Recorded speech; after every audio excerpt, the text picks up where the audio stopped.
But thank you all very much. I've been so welcomed by everybody, and I can't wait to meet you guys over the course of the next indefinite amount of time. I like that, indefinite. Please give Jeff a round of applause.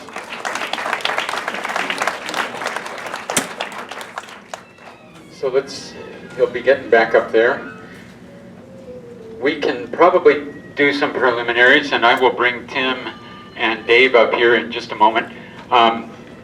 Thank you for making this a full house tonight. This is a very special night. This is a unique night. You'll remember this for a long time. First of all, the reason you're here is for a wonderful program, but I want you to know where your money is going. Everybody take a look at this wall up here. There's a little slice of it. The theater, as you know, was cut into 4 theaters this past winter, and without harming and in fact exposing and enhancing the historic landmarked parts of the building. Our organization landmarked it back in 1989. If you go to a film here in one of the 2 back auditoriums, you will see larger portions of the murals. And these have been exposed for the first time since the twinning of the theater in 1973. And the reason to expose them is to eventually restore them. And to expose them is to inspire all of us to take a look and say, gee, this needs to be done.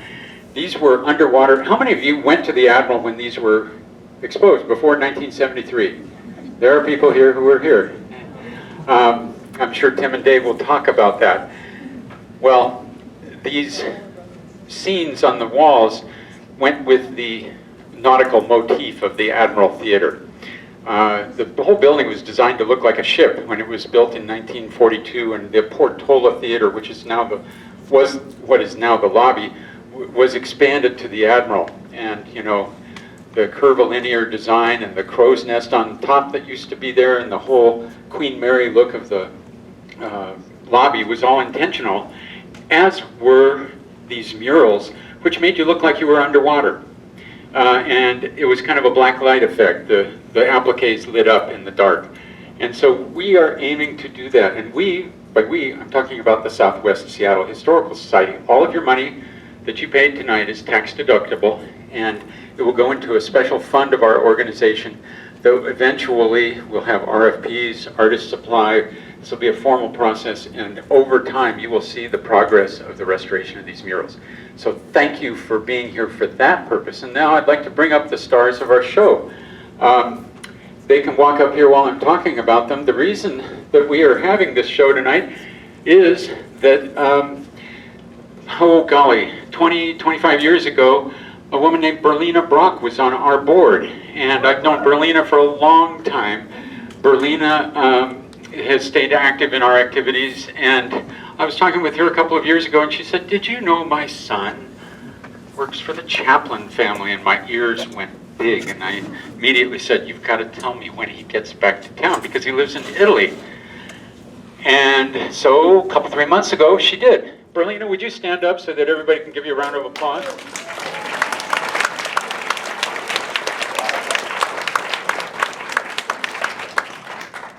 And so when I knew that Tim was coming, he was gracious enough to take time out of his family time here to do a special event, because as he'll explain, he got his inspiration for his fabulous, nearly unique career right here in West Seattle, not only at this theater, but at another one that's been torn down for about 40 years, the Granada. How many went to the Granada? There we go, there we go. And, you know, who better to interview or converse or chat or reminisce with Tim than his childhood best friend, Dave Beck. How many know Dave Beck from the radio? Okay, we've got lots of those. So without further ado, I just want you to know the format. We are here in this auditorium for about an hour and a half. These two will chat, and then we'll douse the lights, and you'll see a clip, and then they'll chat. We'll see a clip, chat, see a clip. We'll see how many of those we get in an hour and a half. And right at the very end of that, I've got 2 very special auction items. And for about 3 or 4 minutes, we're going to auction them off to one of you lucky folks in the audience Actually, there are 2 items, so 2 of you will go home with something very special tonight, inscribed by our guest. Then there'll be an intermission, and then we get to see Modern Times, the whole meal deal. So, without any further ado, I'm going to give the mic to Dave Beck, and please welcome Dave Beck and Timothy Brock.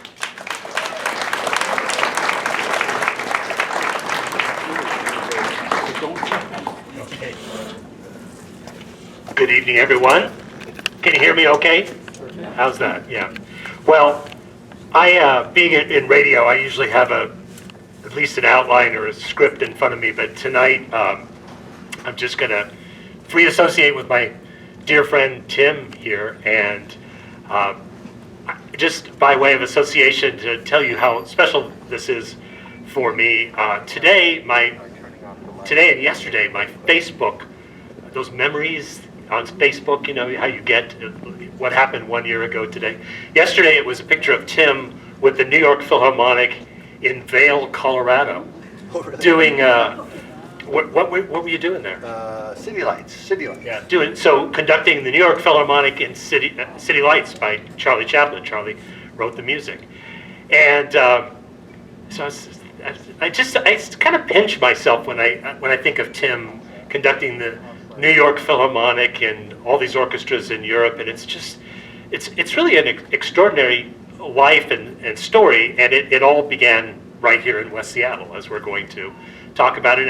Another weaving together came a few days after that last summer, and he sends me this picture, and text on the iPhone, and it's like this fellow, and I recognize that guy. Who's that? Is that Carter Bray, the principal cello of the New York Philharmonic?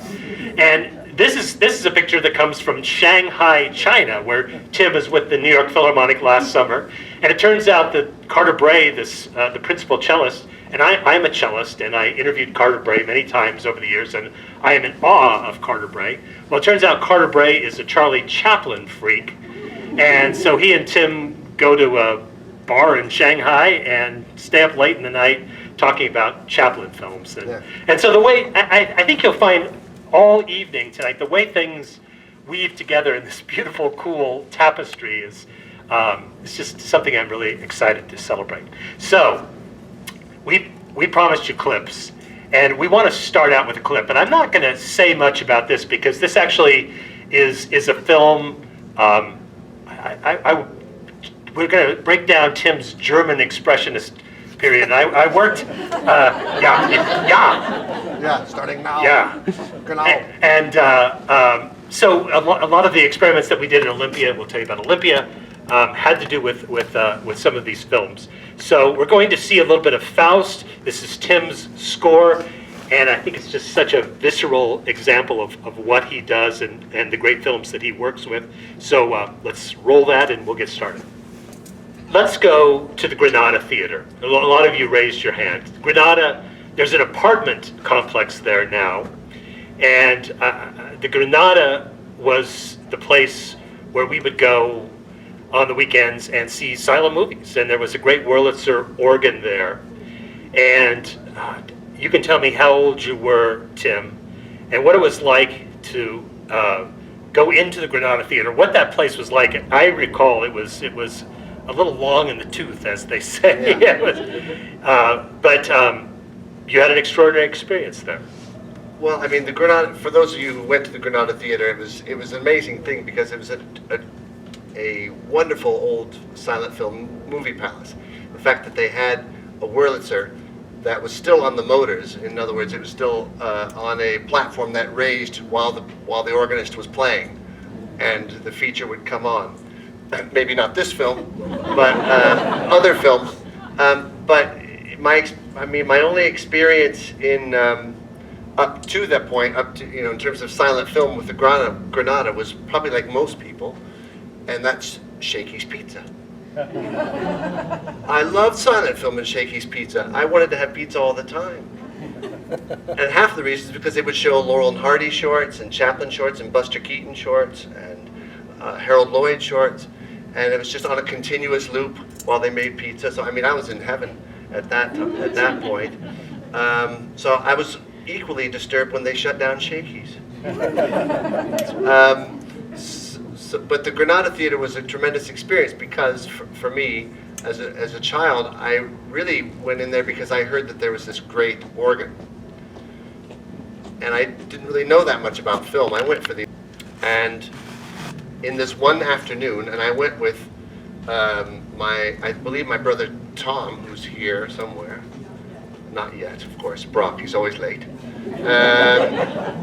My brother Tom, you, Dan, and my next door neighbor Brian Backman. We went to go see silent films where they were showing them kind of all day long. It was a kind of a marathon. And that's the clip that we were supposed to start with. And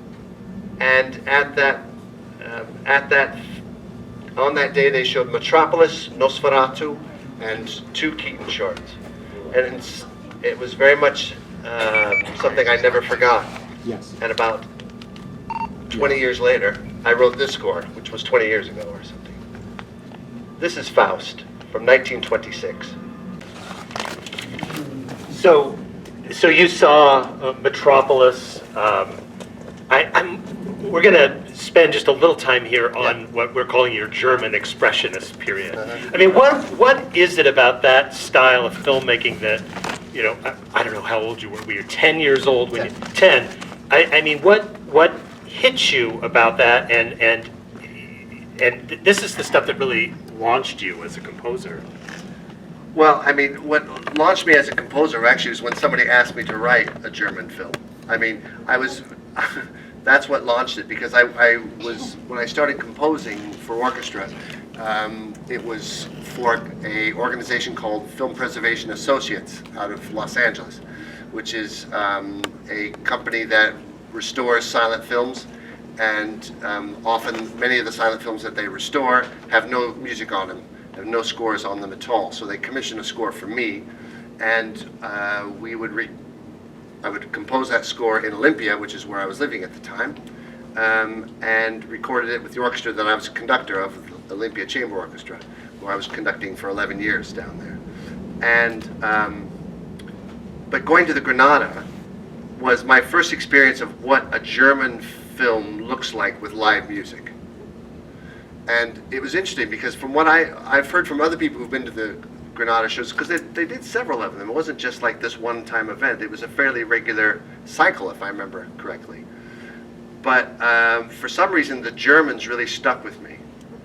And I've never been to this day, I've never been more scared in my life than I was at that time with Nosferatu. Nosferatu is one of the scariest films ever made. And it had a great impact on me, and I remember covering my eyes, opening it, covering it, opening it, covering it, and my brother laughing at me because he was like, he's covering his eyes, he can't take it. But I seem to remember looking up at the corner of my eyes and seeing Tom kind of going, oh, like that too, a couple times. And so he'll probably never admit that. However, it had a profound effect on me.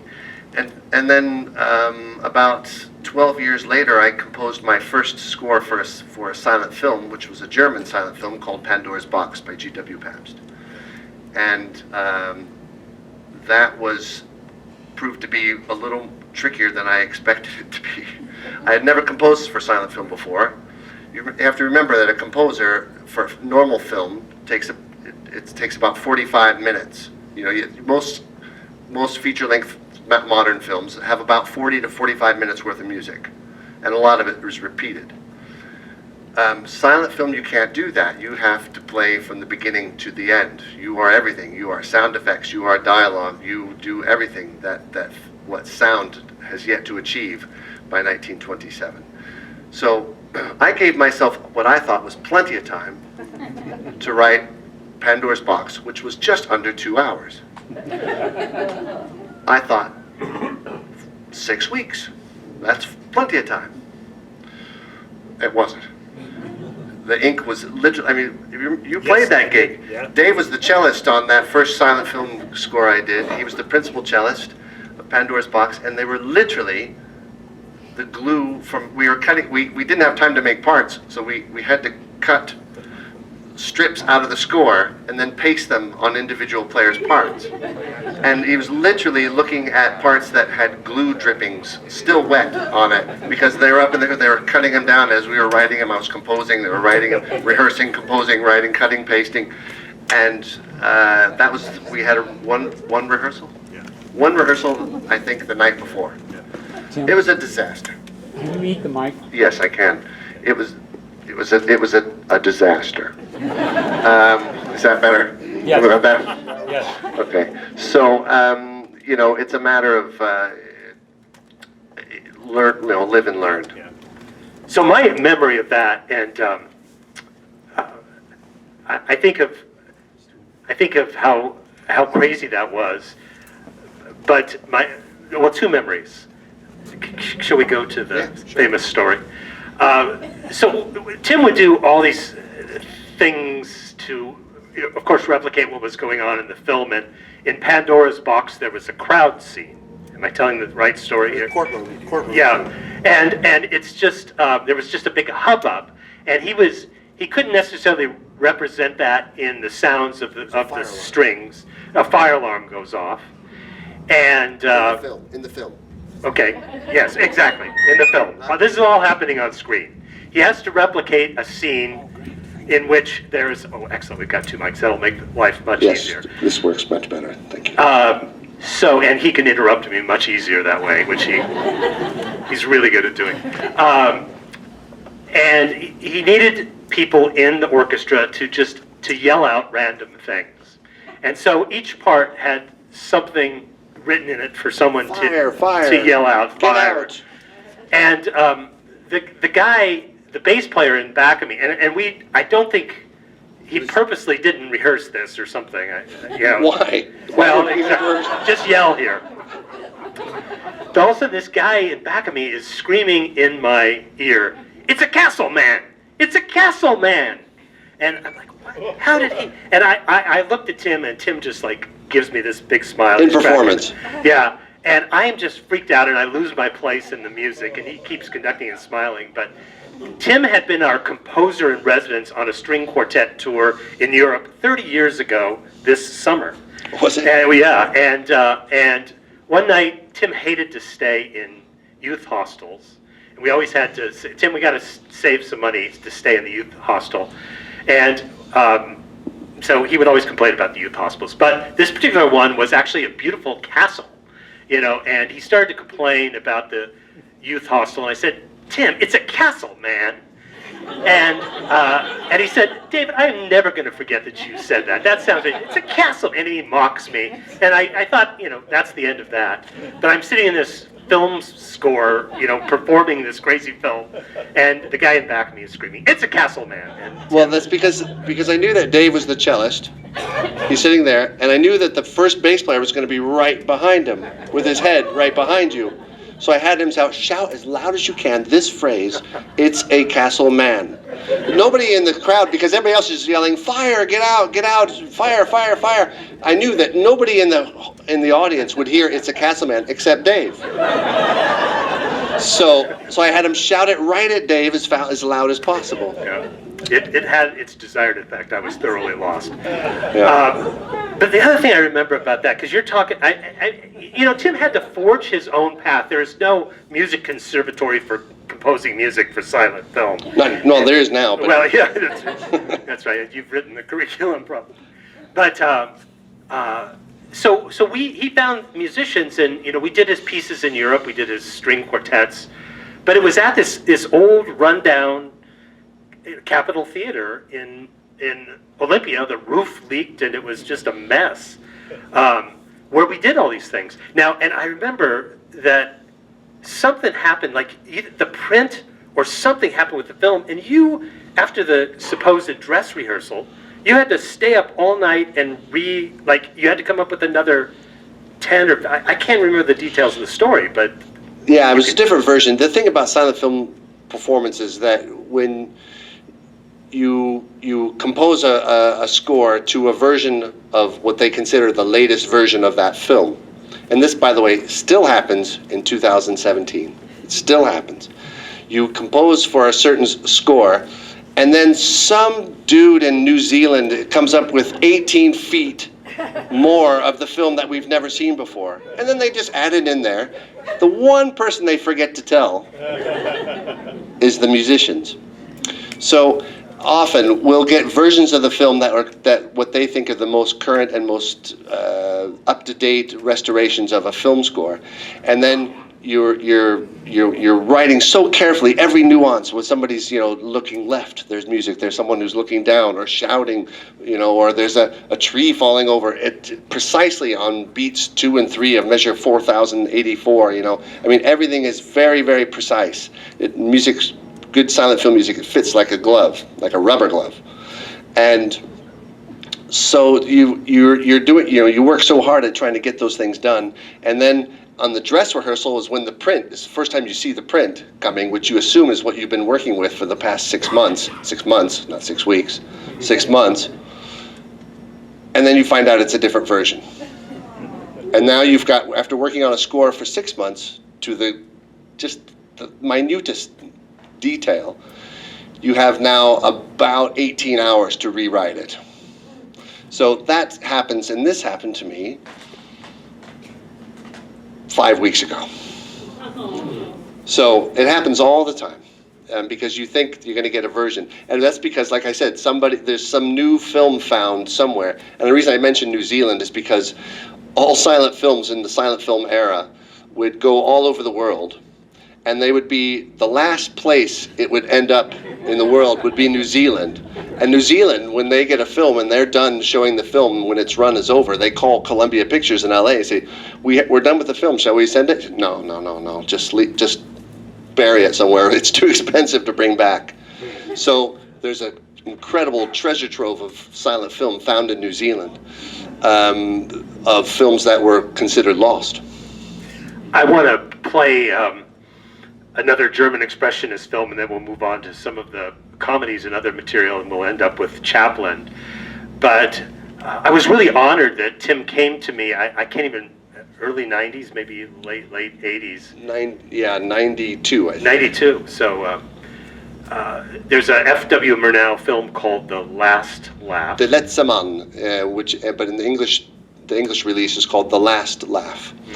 This is a score that was commissioned by Film Preservation Associates, these people in Los Angeles who have a great catalog of German expressionist films, and they asked me to compose a piece. And I've been working with Dave since we were kids, so I thought this is a great opportunity, since it's a film about one man whose life is forever changed by, I don't know for those who have seen it, but who's forever changed by one event in his life. And it's a piece starring Emil Jannings, who you probably know from The Blue Angel, starring as a doorman who gets demoted to being a washman, which is in German culture in the 1920s is a significant demotion. And so I thought, I'd like to write a piece for cello and orchestra. I had not written a cello concerto at that point, and I thought I'd like to write it for my friend Dave. So this is a clip of The Last Laugh, and the solo cellist in this recording is Dave. Dave played it beautifully, and the thing is that we would often have to do, this was very low budget, mind you, recordings. The Film Preservation Associates probably gave us, I think, like $1,500 to record a whole orchestra. We did the whole recording in one day? Yeah. We recorded the whole score in one day. It was so cold in the theater at the start of that recording session. You literally see your breath. Yeah.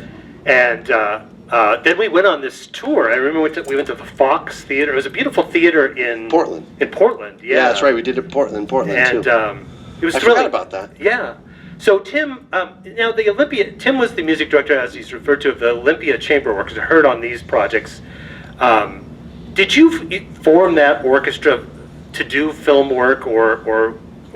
No, it was that orchestra was founded by myself and a man named Courtney Crawford, who was the bass player. Yeah, it's Castleman. Castleman, bass player. And we founded that orchestra, and its philosophy, actually, when we found it, was doing music only from the 20th century. And because we wanted to serve a need that we felt was underserved. Oh, boy, I lost my word there. That's good. And so we wanted to do strictly contemporary music. We subsequently, because we realized that if we keep going, we're going to go to the 21st century, which means that in our bylaws, we can only play music that is progressively going to be out of date. But so we opened up the whole repertoire to doing things. But we did do one silent film per year as music director, which means we did 11 silent films between when we first started and I resigned from that position in 2000 to work for the Chaplains. I am primarily a chamber musician when I get to play. I make my full-time living in radio, and I do some orchestral playing. But through this project, Tim then 3 years later asked me to learn the Shostakovich First Cello Concerto, which I did with the orchestra down there. So this guy really puts me to work when it comes to playing the cello. Which was harder, my piece or the Shostakovich? Yeah, the Shostakovich had some stuff in it, but in terms of just, I mean, how long does A Last Laugh run? I just remember that. It's about 85, 86 minutes. Yeah, that's a long time of continuous playing. That was the. Well, you didn't the have to play all the Not time, all the time. Dave. And I'm not I gave you like complaining, 5 yeah, bars off. I'm About 20 minutes in. Just saying, it's. Just saying. It takes stamina to do what he does. So, tell me about just, and I love the fact that we got to record this, but the Olympic Chamber Orchestra is not the New York Philharmonic, and it's not the Chicago Symphony, and it's not the Boston Symphony. These are some of the orchestras in America that you've conducted. What's that been like to just to encounter the level of musicianship that you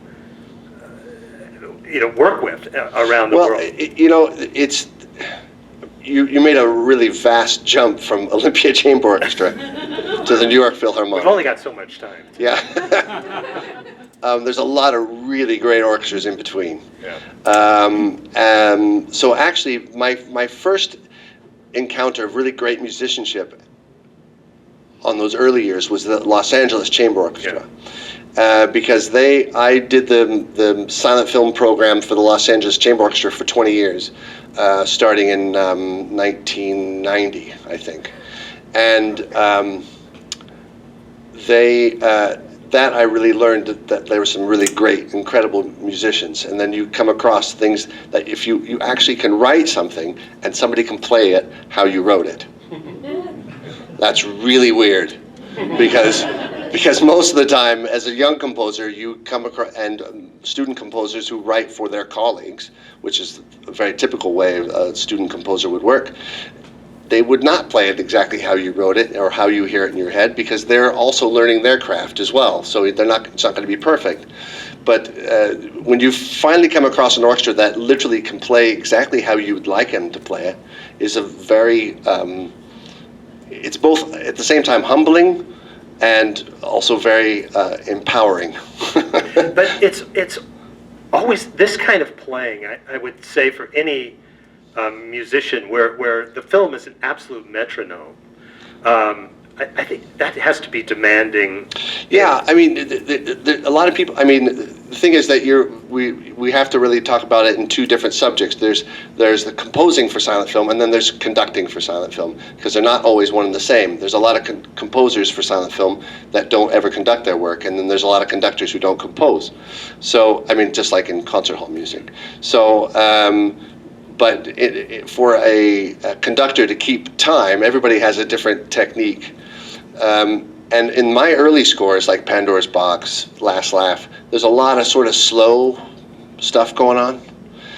And one of the reasons that there's a lot of, like the first 4 film scores that I wrote a metronome mark, quarter note, never more than 60. Because I just didn't have the time. So I mean, I would be, my first, like Pandora's Box is a horrendous score I'd be really happy never to hear again. But my metronome marks were like 40. 1, 2, 3, and here comes 4. That's like good 10 seconds, one measure. That was great. Really boring for the audience. Just like, oh, come on. There's like a fight scene going on. I'm going, or a fire or something, happy. So, it just depends on what your technique is. But now I really can't get away with that anymore. So I've lost the question. Well, now I'm going to help you out here because we're going to go to Sherlock Jr. Okay. So go. That's highly synchronized. Yeah, and also then more instruments. You're adding colors. Yes, this is I think this is the Chicago Symphony. Oh wow. Playing. Okay. Sherlock Jr., which we did 5 years ago or so, 6 years ago. Please.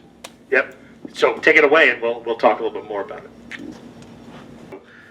Tim and I, among other things, we grew up in church together. His late father was the pastor of Old First Christian Church, a building that's no longer there in downtown Seattle. And I don't think there's any biblical prohibition here, but there was a pool table up in the upper reaches of the church. We played a lot of pool in those days.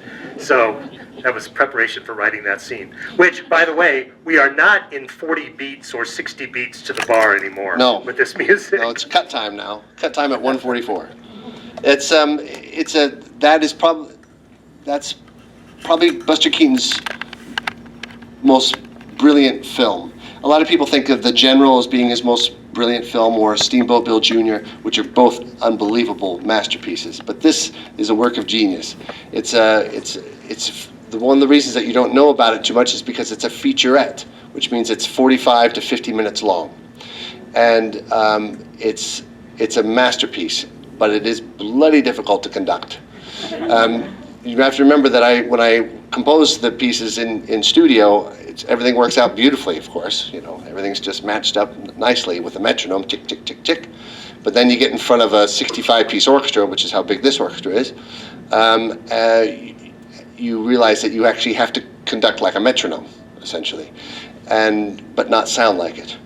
So this film is probably the most difficult film I have in my repertoire, of which I have 40 films in my repertoire. That is the most difficult to conduct. And a lot of it is because of that pool scene, because it's very hard to get every note to go with the ball, with the pockets, because he gives you no warning. But Buster Keaton's like this, and then he goes like that. And sometimes you don't see it coming. It's just like that, and you have to there we are, and think and I stop watching the screen. And I stop watching the score, and I'm not looking at the musicians anymore. I'm literally just looking at the screen going, like that, so I can keep with it, because that's the only way to do it. So you have to, half of my scores I have to conduct from memory. So it's because of, literally it's my own fault. I painted myself into a corner there, really, with that score. So, I think we jumped ahead of ourselves a little bit because you were telling me off mic here that was actually a group of musicians in Bologna. Yeah, right? that was actually the opera orchestra of Teatro Comunale in Bologna. I did it with the Chicago Symphony, though, and we actually made a recording of it. But as I said before, all films change, and this is the newly restored version from 2015. So the recording that I made with the Chicago Symphony is not usable with this version. So I had to record it. It was an honor to record it with one of the great opera orchestras of Italy. I want to, we'll stay in Bologna for a minute, because Sure. that's where Tim lives. And tell me about this wonderful woman by the name of Cecilia Cenciarelli. I love saying that, if I said it.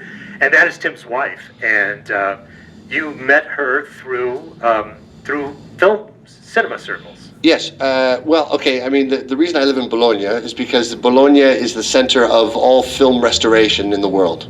It is where everyone brings their film from every corner of the earth to have it restored, and that includes Hollywood institutions as well. There's some films that they actually bring to Bologna because they're specialists in films that are particularly deteriorated. What they have is what's known as vinegar syndrome, which is when films literally turn to vinegar. And so there'll be some canisters that they open up, or they can't open up, because once like nitrate film, for example, once it is exposed to oxygen, it explodes. So their laboratories, actually where they keep the nitrate, are way outside the city center of Bologna by law.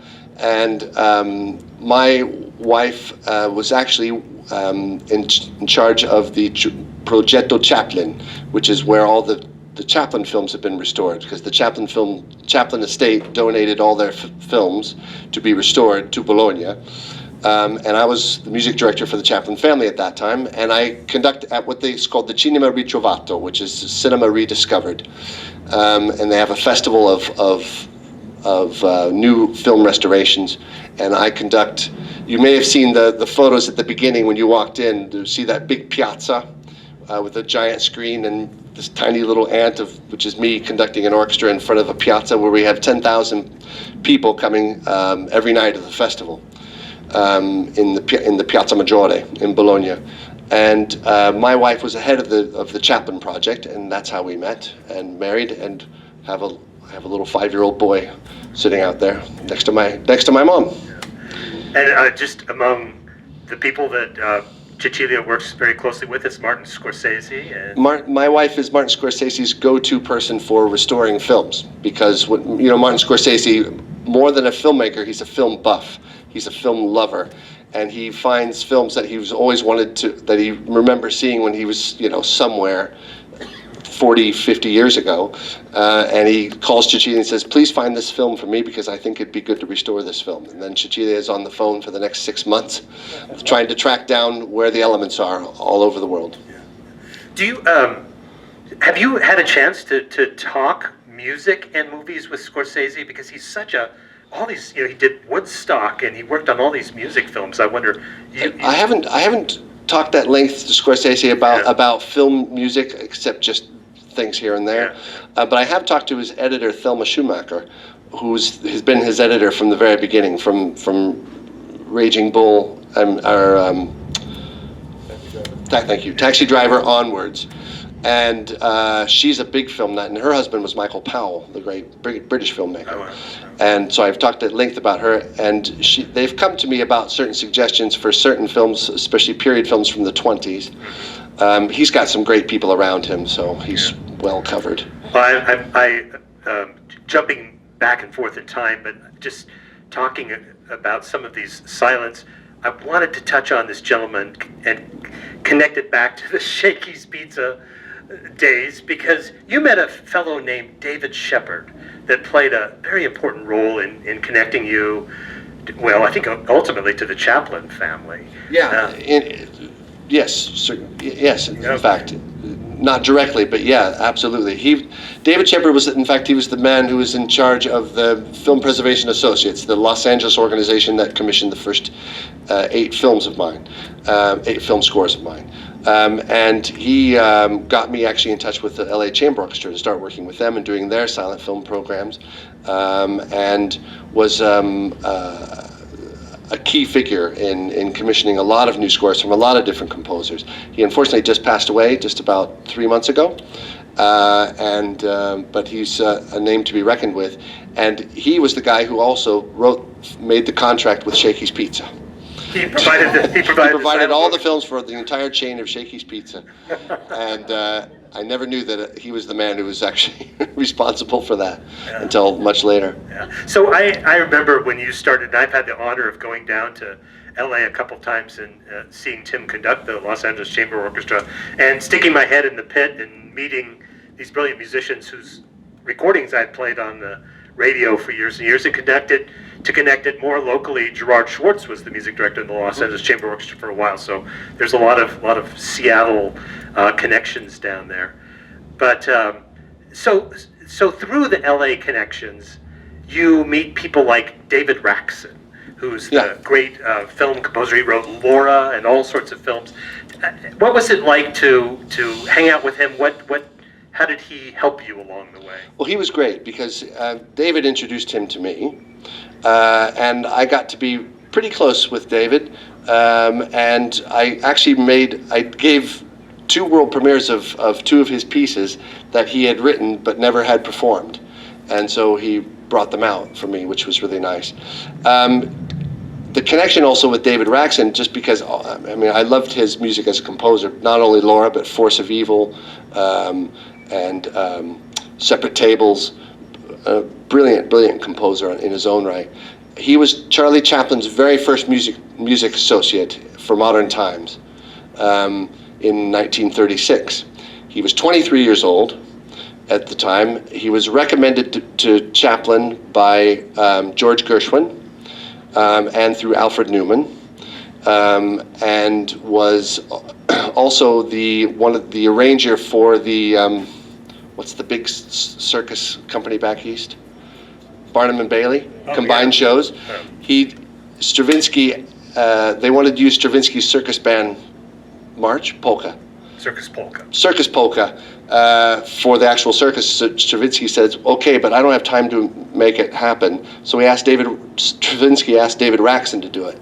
And he made an arrangement for the arrangement for the thing. So he came well recommended by various people, and the reason he wanted to come out to L.A. mostly was because of Chaplin, and because he wanted to study with Schoenberg, who was living there as well at the same time. Well, I want to make sure we get closer to Chaplin and show some Chaplin shorts. But we have Three Bad Men now. Can you tell us about this film? Do we have time to do that? Do you want to move ahead? We do? Just quickly. Yeah. Quickly. Okay. The thing about moving into Bologna, Please. Moving to Bologna, I started working. I still am the music director for the Chaplin family, but at the same time I was also serving as music director for this festival in Bologna.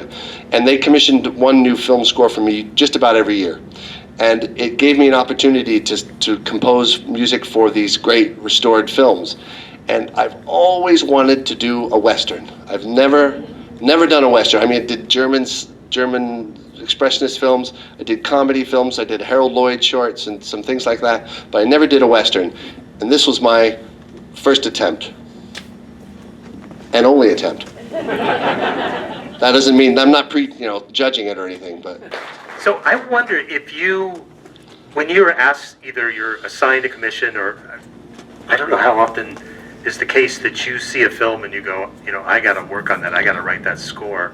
Well, maybe that's the question I want to ask. How does that break down? Well, it depends. I mean, now I'm in the extremely fortunate position where there's a new restoration that comes up and people would like me to write something. So I was never in that position 20 years ago. I took whatever I could get, and I was just very lucky. But I've had quite a bit of experience now where there's new restorations that are coming out that they're approaching me about 2 years out. Mm-hmm. So in the case now, for example, I've been contracted to. I turned down a 5.5-hour French film because I'll never get it done. No one will ever want to do a 5.5-hour French film, even though even it is obligance, but still. So instead, I accepted a commission to do Seventh Heaven, which is a Frank Borzaghi film from 1927 about a couple set in Paris, and it culminates in the Battle on the Marne. So it's World War I relevant, and so I thought that was interesting. And that's a film that's been recently found. So when you talk about periods.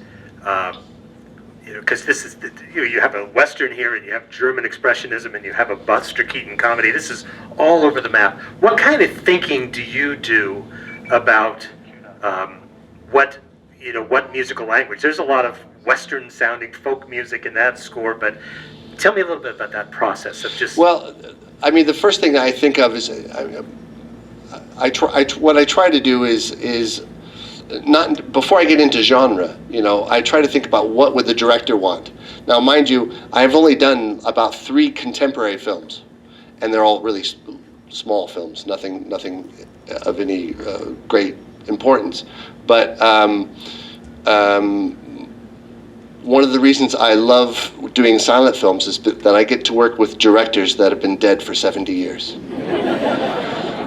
and they can't cut anything I write.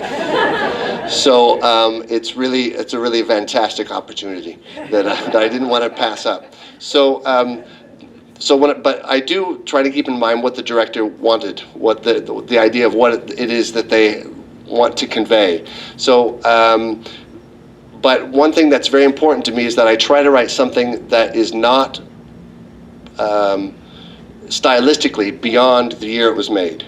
So in other words, if I'm doing Three Bad Men, which is 1926, I try to put on my 1926 ears and not write something that you would have heard in the 30s, which, you know, mind you, I know there's very few of us geeks would know something difference between something that you would have heard in the 20s but not the 30s. But to me, it was important. So there was a matter of deciding what films, you know, what the director would have liked. So, and then we get into genres, and then I look at a film and I think, okay, the sound or the color that I want for this film would be a combination of these composers. You know what I mean? Because, I mean, to me, everything I write sounds like me. Of course, that's not going to be true for everybody. They're going to hear a little bit of somebody else in something. And you'll probably hear, not in these necessarily, but in this last skit for Three Bad Men, you would have probably heard a lot of Dmitri Tiomkin, you know, which is a great Western writer. Russian name, great Western writer. Or Hans Eisler, which also was a great Russian writer. But at the end, for example, you would have probably thought, that sounds a little bit like Shostakovich or something. Because I just wanted to use the tools that were available to me before 1926 to convey the sound that I think would help the best of the director. And when I start with a new film, I watch the film completely silently 3 times and take notes, just notes as to what kind of music would be here. And then comes out the metronome and the tempo and the timing and all that stuff. I remember having these conversations with Dennis James, who did the Paramount series, and he would show me these books that the organists or pianists, depending on what the community Photoplay was. books. Yeah, and it was a pastiche. It was everything you could imagine. There was some original music, but there was also, you know, Wagner's Wedding March. When a film was released in the 20s, they would often, that came with it was known as a cue sheet, which is different than what a cue sheet is today. A cue sheet would be a list of, if it was a Fox theater, a Fox production, and it'd go to a Fox theater, they would have what's known as a photoplay book. And it would say, opening titles, number 24. First scene until man opens door, 73. And then it would just be these numbers, and you'd have to watch the scene, and then you just flip to that page, and the organist would play, or pianist would play that number for that particular piece. And some guys who've been, or women actually too, who've been doing it for playing silent film for 20 years in the cinemas, memorized all the numbers. Wow. So they just have to look at the number, look at the film, play the number. Yeah. You know, and they don't even bring out the book. But this idea of pastiche, I think it must play in your head a little bit in terms of a little bit of the time and the era of the film, but A little bit, but only in meaning. color. But pastiche also implies that the music is not very tightly synchronized. A pastiche is good in terms of color and tempo and feel of the film, but not in terms of actual writing, because the music has to be much more narrative than modern silent film writing has to be much more narrative. One more before we get to Chaplin, and this is called 1 Week. Yes, this is Buster Keaton, probably Buster Keaton's most famous short about a couple who just recently gets married. And for those of you, hopefully there's not too many of you, who remember buying houses in a Sears Roebuck catalog, their uncle buys them a house with build your own house by numbers. And this is the opening sequence to that.